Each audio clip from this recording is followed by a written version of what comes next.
Apesar de desempenharem uma atividade de extrema importância para a economia do estado, em Mato Grosso, os produtores rurais, principalmente os agricultores familiares, ainda enfrentam diversos obstáculos. Por isso, hoje, Dia Nacional do Produtor Rural, eu converso ao vivo aqui no Jornal da Manhã com o presidente da Associação dos Agricultores Familiares de Cuiabá, Dorival Rigotti. Bom dia, obrigado pela presença, parabéns aí pela data. Obrigado e é um prazer novamente estar aqui com vocês. Inicialmente, queria que o senhor explicasse para a gente e exemplificasse essa atividade econômica.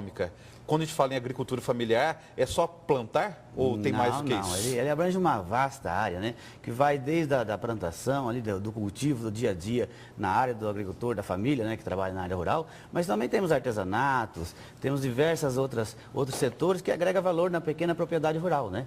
Então, quer dizer, além da estrutura física que já tem no campo, que traz alimento às mesas das famílias, né, nas áreas rurais, trazendo das áreas rurais, existe também uma outra série aí de produtos. Vamos falar das dificuldades, até para a gente encontrar soluções. Primeira coisa, a pessoa para produzir, ela precisa de uma área que precisa ter regularização fundiária. Exatamente. Temos isso? Não, a maioria aqui temos é de posse, mas também temos aquelas áreas que demandam esse tipo de procedimento, que é o quê? A regularização. Né?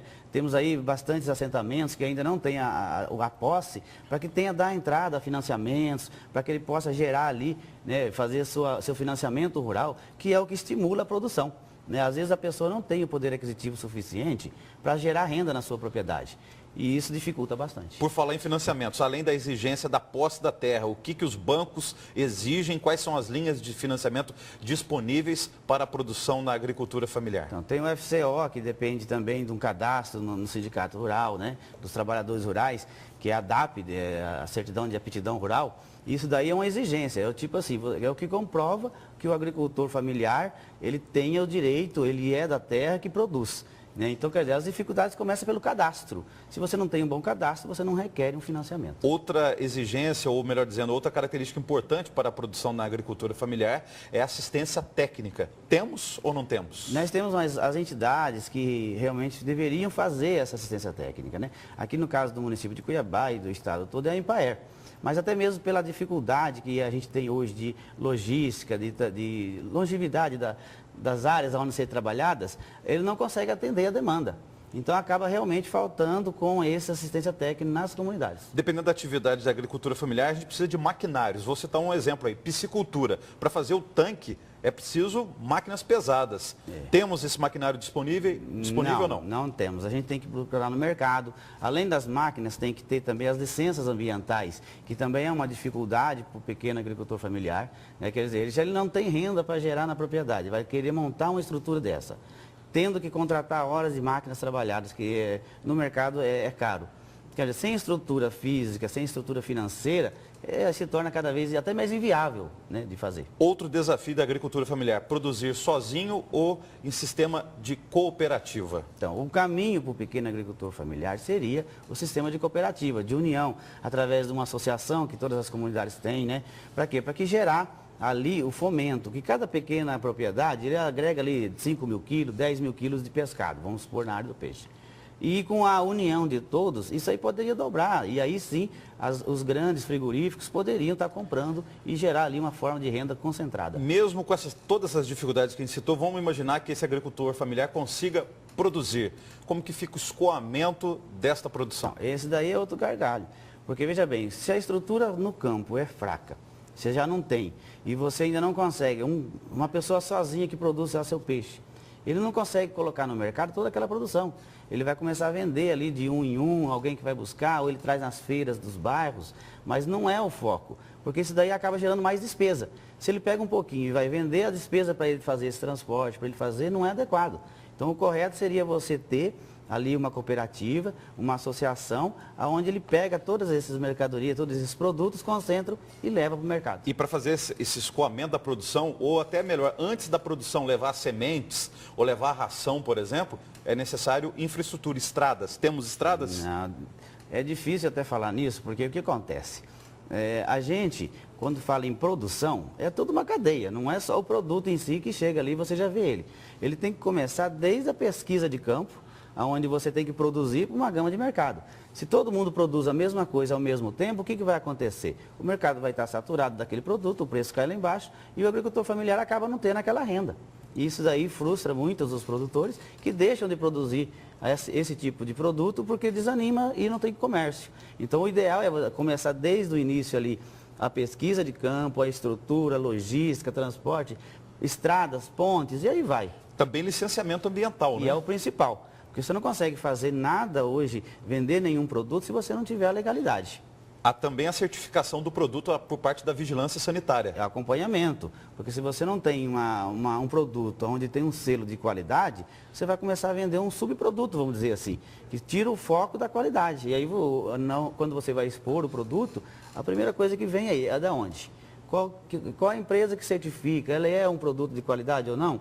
E aí tira o mérito do produtor. Agora, a gente não pode também esquecer de uma outra coisa que os economistas falam muito, por exemplo, a questão de você agregar valor, por exemplo, da agroindústria. É possível pensar em agroindustrialização na agricultura familiar? Com certeza. É a questão da cooperativa, a questão de associações, onde você vai criar um centro, onde todos produzem e concentram aquele produto numa área destinada. Ali você vai ter assistência técnica, ali você vai ter uma fiscalização, e ali vai ter logística, porque você tem uma estrutura boa, e aí você consegue colocar na rede comercial. Agora, em termos de consumo desse produto da agricultura familiar, temos aí, por exemplo, uma lei federal que obriga que pelo menos 30% da merenda escolar seja comprada de agricultores familiares. Essa lei vem sendo respeitada aqui na região ou não? Não. Aqui na região do município de Cuiabá, principalmente, os órgãos públicos que deveriam estar fazendo esse acompanhamento, não fazem, né? Por exemplo, a Secretaria de Agricultura do município de Cuiabá.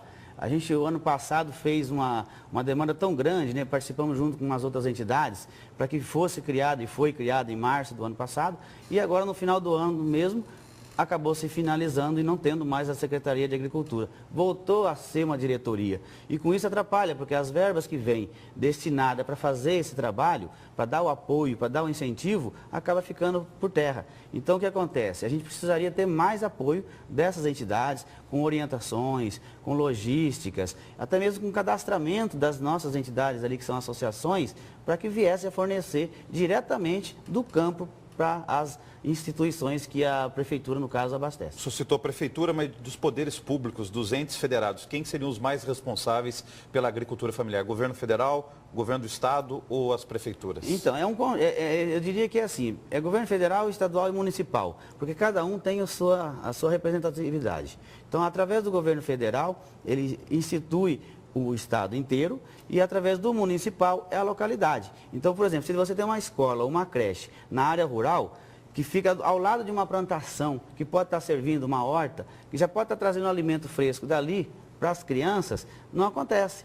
Você tem que vir pela cidade para depois ir para lá. Então, isso daí é a questão do município. Encarece até o preço do produto. Com certeza, porque daí você vai ter que fazer uma logística diferenciada. Ao invés de você levar para a mesa já na escola e nas creches, você tem que ir para um centro de abastecimento para depois voltar. E com isso gera até desperdício, né, do produto. Agora, isso aí parte então do que então? Faltam leis, faltam decisões políticas? O que está faltando, presidente? Falta vontade política, eu diria assim. Porque as leis, elas existem, têm que ser cumpridas, os recursos existem, né? Às vezes, na maioria das vezes, são devolvidos porque não é cumprido, e com isso gera insatisfação. Se você for no meio rural hoje e falar sobre essa questão política, na questão da prefeitura, eles ficam meio irritados, porque eles começam bem, mas não dá continuidade. E isso daí, a pessoa por si só já desiste de fazer o compromisso. Obrigado pela presença ao vivo. Mais uma vez aí, apesar dessas dificuldades, desses desafios, parabéns pelo Dia Nacional do Produtor Rural. Eu agradeço a oportunidade e parabenizando a todos aí que vêm nessa luta de trazer o alimento à mesa das famílias, né? E parabéns e obrigado pela oportunidade. Mais uma vez estamos aqui apresentando.